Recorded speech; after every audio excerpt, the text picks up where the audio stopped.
The town of Bitter Creek sat like a scar on the Wyoming land. Too stubborn to die, too weary to thrive. Dust hung heavy in the air, coating everything with the color of old leather. The crooked Main Street looked like it might give up and fall apart any day, and most of the people living there already had. Inside Murphy's saloon, Ruth Holloway wiped down the bar like she did every afternoon. Same strokes, same silence, same tired heart. 3 years had passed since her husband Thomas died in a foolish fight over water rights, leaving her with nothing but debts and the memory of a man she'd loved more than life itself. The bar rag in her hand was worn thin, but so was she. Her blue dress had faded to the color of winter sky, patched neatly at the elbows. She wasn't young anymore, wasn't old either, just caught somewhere in between, like the town itself. People called it respectable poverty. Ruth called it surviving. The clock on the wall ticked toward 4. Soon, the miners would stumble in from the copper diggings, then the ranch hands, then the merchants pretending they weren't here for the same reason as everyone else, to forget. The saloon doors creaked open. A gust of cold wind swept through, along with a man who looked like he'd been walking beside ghosts. He moved quiet but sure, his boots barely making a sound on the warped boards. A long, dust-coated coat hung from his shoulders, and a hat shaded most of his face. What Ruth could see was all sharp edges and shadows, stubble on his jaw, eyes like storm clouds that had seen too much and trusted too little. He didn't swagger like a cowboy or stumble like a miner. He carried himself like a man who'd learned that sudden moves got you killed. His holster was old but cared for, the kind that had seen use. But it was his hands that caught Ruth's attention, scarred, steady, the kind that could fight or build with equal skill. "Afternoon," he said, his voice low and rough, like gravel smoothed by rain. He chose the far corner, the one where a man could see both doors and every face. Ruth knew the type, a drifter who'd lived too long by his own rules. "What'll it be?" she asked, keeping her tone flat and businesslike. "Whiskey, the real kind, if you've got it." She reached under the counter for the good bottle, the one Murphy kept hidden from the miners, and set it and a clean glass on his table. "Leave it," he said, then, softer, "Thank you, ma'am." The simple courtesy startled her. Most men didn't even look her way when they spoke, let alone remembered their manners. She nodded and went back to her work, but her mind stayed near the man in the corner. He drank slow, like a man who savored every drop because he'd gone without too often. Every so often his eyes swept the room, but they always came back to her, not with lust or pity, something else. Recognition, maybe, like he saw something familiar in her quiet weariness. As the sun sank, the miners and ranch hands poured in. Laughter, curses, and the clatter of coins filled the air. Bitter Creek's evening rhythm. Ruth moved among them, serving drinks, avoiding wandering hands, keeping her head down. "Ruth," Jake Sullivan's booming voice cut through the noise. He sat with his men from the Double Bar Ranch, drunk and grinning. "Bring us another round, darlin', and maybe sit with us a spell, huh?" She sighed, grabbing the bottle. When she leaned over to pour, Jake's rough hands slid around her waist. "Come on now," he drawled. "Your husband's been gone long enough. You don't gotta play the saint forever." Ruth froze. The saloon went quiet, every man watching but none willing to interfere. "The lady said she's working." The voice came from the corner, steady, quiet, cutting through the tension like a blade. The drifter hadn't even set down his glass. Jake's smile faltered. "This ain't your business, stranger." "Maybe not," the drifter said, calm as ever. "But where I come from, a man who won't take no from a woman ain't much of one." Something in his tone made the room hold its breath. Jake's hands slipped from Ruth's waist. He stood, his face red. His men shifted uneasily, waiting for a fight. The stranger finally looked up, eyes cold as thunderclouds. He didn't reach for his gun. He didn't have to. Jake saw something there, something dangerous and sure.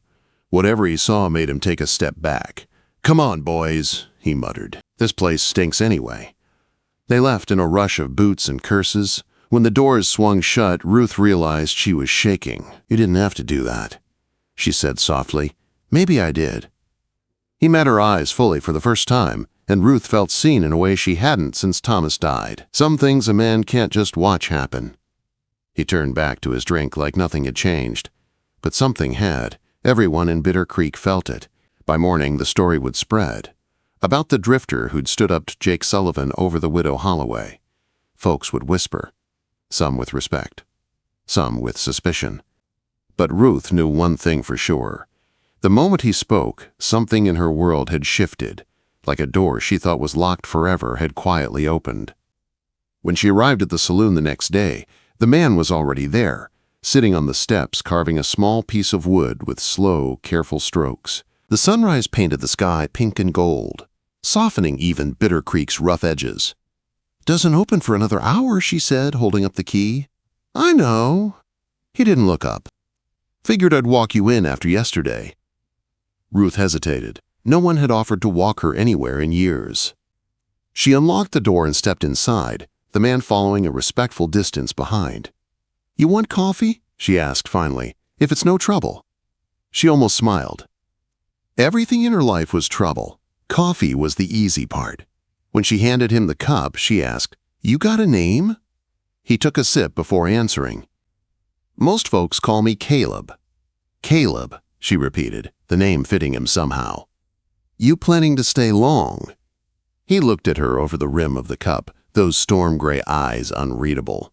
"Haven't decided yet. Depends on what I find worth staying for." And though Ruth didn't understand what he meant, her heart gave a slow, cautious flutter she hadn't felt in 3 long years. The morning after Caleb Cross came to Bitter Creek, whispers spread faster than prairie fire. By noon, every porch and shop front buzzed with talk about the stranger who'd stood up to Jake Sullivan for the widow at Murphy's saloon. Some called it foolish, some called it brave. But all agreed. Something had shifted in their worn-out town. Ruth felt it too. The air inside Murphy's felt different, lighter somehow. Caleb sat at his usual table, sipping coffee like he'd been doing it his whole life. His quiet presence filled the place, making even the rowdy men lower their voices a notch. "People are talking," Ruth said as she poured him a refill. "They always do," Caleb replied. "The trick is not caring too much what they say." "You should care some," she said softly. "Bitter Creek don't take kindly to outsiders who stir things up." He smiled faintly. Maybe this place needed stirring. Before Ruth could answer, the saloon doors swung open and in swept Mrs. Eleanor Blackwood, the preacher's wife, wrapped in black bombazine and disapproval. Her sharp eyes landed on Ruth like a hawk spotting a mouse, then flicked to Caleb. "Mrs. Retour Holloway," she began in that tight voice that always made Ruth's shoulders stiffen. "We must talk about yesterday's disgrace." "What about it?" Ruth asked, gripping the bar rag. "The whole town's gossiping about how you encouraged that scene with Mr. Sullivan. A proper widow would have handled things with dignity, not invited scandal." Caleb's voice came calm but firm. "Ma'am, Jake Sullivan put his hands on her. Where I come from, that's not called scandal. It's called a man getting what he deserved." Mrs. Blackwood's mouth puckered. "And where exactly do you come from, sir?"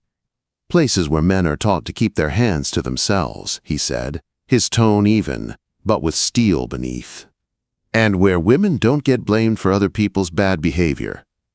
Mrs. Blackwood went pale. "You don't understand how things work in Bitter Creek." "Maybe not," Caleb said, standing now, towering but polite. "But I understand right from wrong just fine." He stepped closer, lowering his voice so only she and Ruth could hear. "Seems to me you came here to put a widow in her place. But what I see is one woman trying to tear down another who's already had more than her share of pain. That don't seem very Christian to me." For once, the preacher's wife had no reply. She turned on her heel and stormed out, her skirts snapping like angry flags. Ruth stood frozen, heart hammering. "You shouldn't have done that," she whispered. "She'll make trouble for you." "Let her try," Caleb said, sitting again, reaching for his coffee like nothing had happened. "I've seen worse than small-town gossip." "Why?" Ruth asked, before she could stop herself. "Why stand up for me?" "You don't even know me." Caleb stared into his cup for a long moment. "Maybe because I've been in too many places where nobody stood up for anyone." I've seen what happens when good people stay quiet." Ruth turned away quickly, pretending to straighten bottles. Her eyes burned. 3 years she'd lived small, invisible, swallowing pride in words. And here was this man, a stranger, offering her the simple gift of being seen.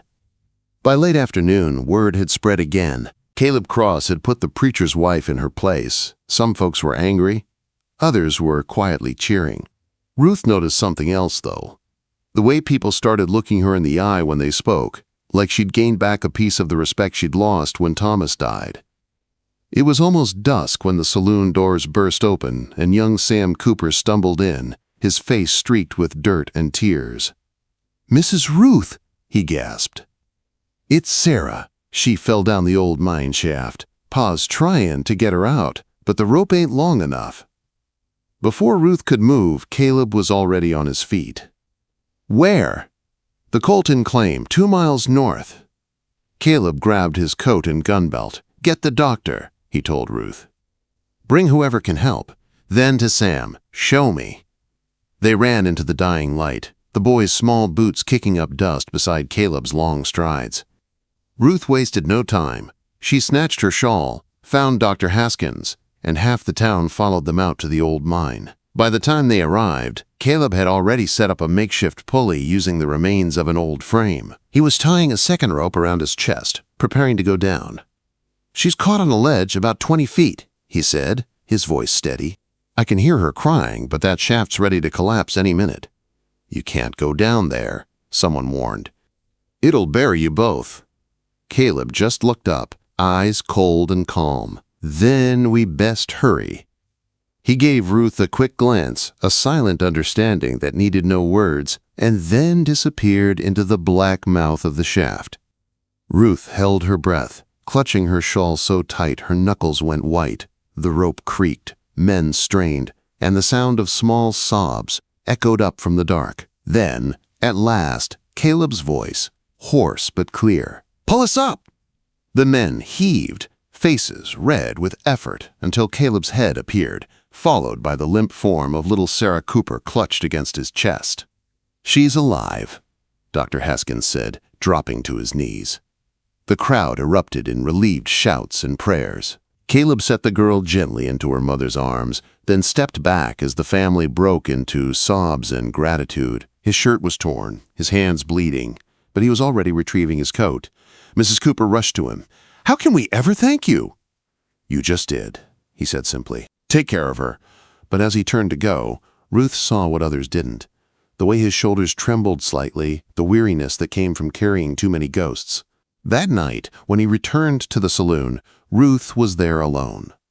Chairs stacked, lamps low, the room quiet. "You should be resting," she said, though she was already pouring him a drink.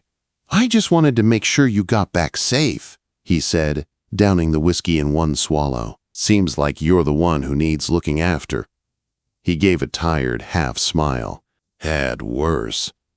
She sat across from him, breaking her own rule about keeping distance. "That was a brave thing you did." "Necessary," he said. "That little girl's got her whole life ahead. Would have been ashamed to lose it because no one acted." "You could have died," she said softly. He shrugged. Sometimes waiting for safe means arriving too late. Quote, something in his voice, heavy with memories, made her heart twist. She wanted to ask what he'd lost before Bitter Creek, what ghosts followed him here.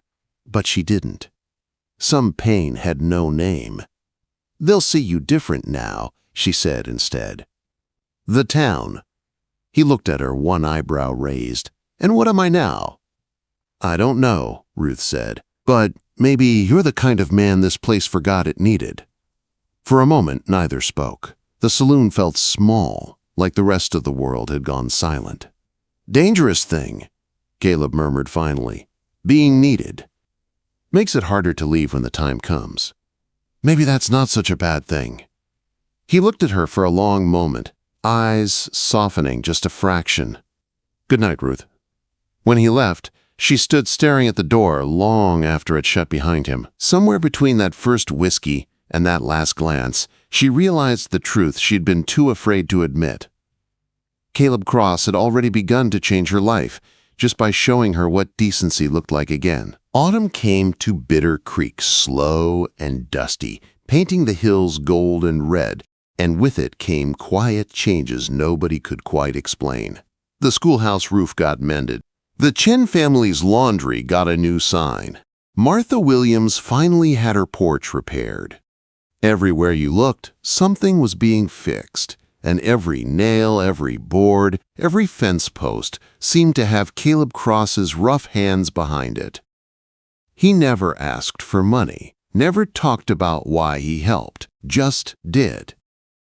Ruth watched him through the saloon's front window most mornings, hammer in hand, sleeves rolled to his elbows, that quiet strength moving through the town like a promise.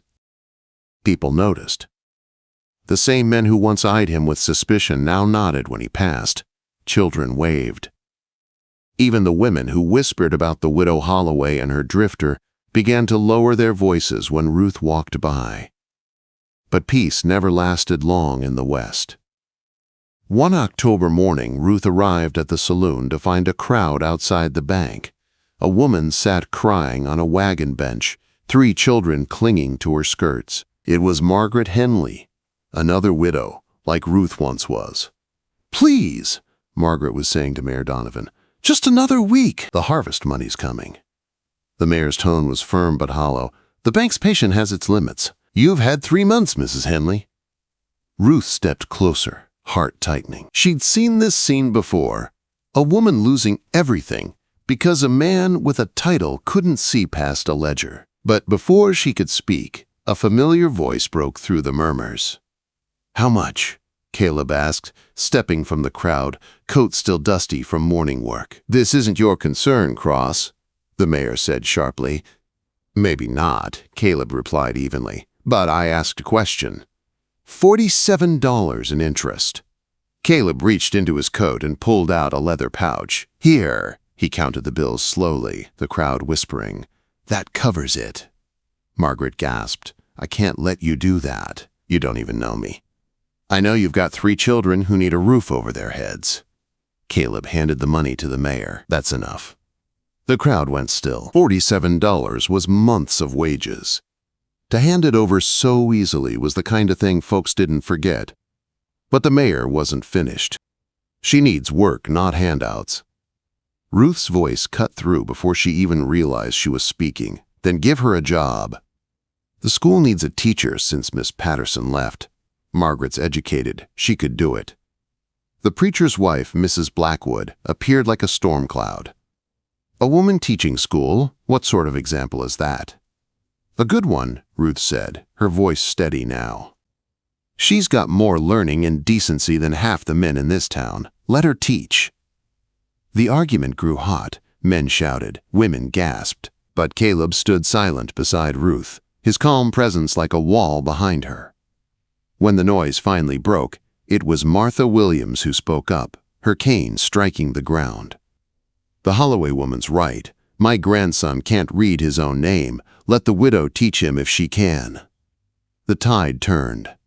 That evening, Murphy's Saloon became the town's meeting hall. They argued for hours, tradition versus change, fear versus progress, until at last, a vote was taken. 17 for, 14 against. Bitter Creek had its first female teacher. Afterward, as the crowd drifted out, Mrs. Blackwood stopped Ruth at the door. "You've overstepped, Mrs. Holloway. This isn't over." "No," Ruth said quietly. "It's just beginning." Later, when the last chair was stacked, Caleb lingered to help. "You did good tonight," he said. "I was terrified." He smiled slightly. Being brave doesn't mean not being scared, means doing what's right anyway. He paused. "Your husband would have been proud." Ruth swallowed hard. "You didn't know him." "No, but I know you. A man worthy of that kind of courage must have been something special." Before she could respond, young Sam Cooper ran in, out of breath. "Mr. Caleb, riders coming. Lots of 'em." "How many?" 8, maybe 10, from the North Road. Caleb's face changed, calm, but something dark moved behind his eyes. "You go home, Sam. Tell your pa to lock the door." "Who are they?" Ruth asked. "Trouble I thought I left behind," he said, checking his revolver. "Stay inside, Ruth, no matter what you hear." But Ruth didn't stay inside. She climbed to the saloon's upper window and watched the moonlit street below. The riders came slow, their horses kicking up dust in the cold light. 10 men, hard-faced, armed to the teeth. Their leader was thin and pale-eyed, a wolf of a man. "Well, well," he called out. "Caleb Cross, been a long time." Ruth froze. Cross, so that was his full name. "Porter," Caleb said evenly, stepping into the street. "You found me. 3 months of chasing, but I knew I would." "You remember my brother?" Porter sneered. "The one you testified against, hung because of your word?" "Your brother murdered a woman and her children," Caleb said. "He got justice." Porter's voice dropped cold. "Justice? No, that was revenge, and tonight I take mine." "You want me? I'm here," Caleb said. "Leave the town out of it." Porter laughed. "Maybe I start with that saloon. I hear the widow's fond of you. Burn her place first." Quote. Ruth's breath caught, but before she could move, another voice rang out. "You'll have to go through us first." Jim Cooper stood in the street beside Caleb, shotgun in hand. Then came Dr. Haskins, then Sheriff Wilson, then Martha Williams with her old rifle. One by one, the people of Bitter Creek stepped from the shadows. The same people Caleb had helped, the same ones Ruth had defended. Porter's men shifted uneasily. "You'd die for him?" "Man saved my daughter," Jim Cooper said. "That's worth dying for." "He helped my family," Mrs. Chen called from a doorway. "Good men, too rare to stand alone." The standoff stretched like a held breath. Then Porter spat into the dust. "This ain't over." "Never is," Caleb said softly. The gang turned and rode out, swallowed by the dark. The moment they were gone, Ruth ran down the stairs and into the street. The crowd was cheering, but Caleb stood apart, watching the road. "You're not leaving," she said, grabbing his arm. "I've brought danger here." "You brought courage," she said. "Now let us stand for you like you stood for us." Quote. Sheriff Wilson stepped forward. "Town could use another deputy. Job's yours if you'll take it." Caleb looked around, at the people he'd once meant to pass by, at the woman who'd found her voice because of him. Then he nodded. "All right, I'll stay." That winter, Bitter Creek became something new. The schoolhouse grew louder with children's laughter. The saloon, once a place of despair, became a meeting ground for ideas and hope. And every night, when the lamps dimmed, Ruth and Caleb sat together, 2 souls who'd found peace in the same broken town. One evening, under the quiet hum of snow outside, Ruth looked up from the firelight and found Caleb watching her. "What is it?" she asked, smiling softly. His voice dropped low, the same tone he'd used that first night when he'd stepped out of the shadows for her. "Your eyes," he said, brushing a stray lock of hair from her face, "make a rough man forget every sin he's ever done." Ruth's heart swelled with something deeper than words. She reached for his hand, their fingers entwining in the flicker of firelight. And for the first time in years, Bitter Creek felt less like a place people ran from and more like a place worth coming home to.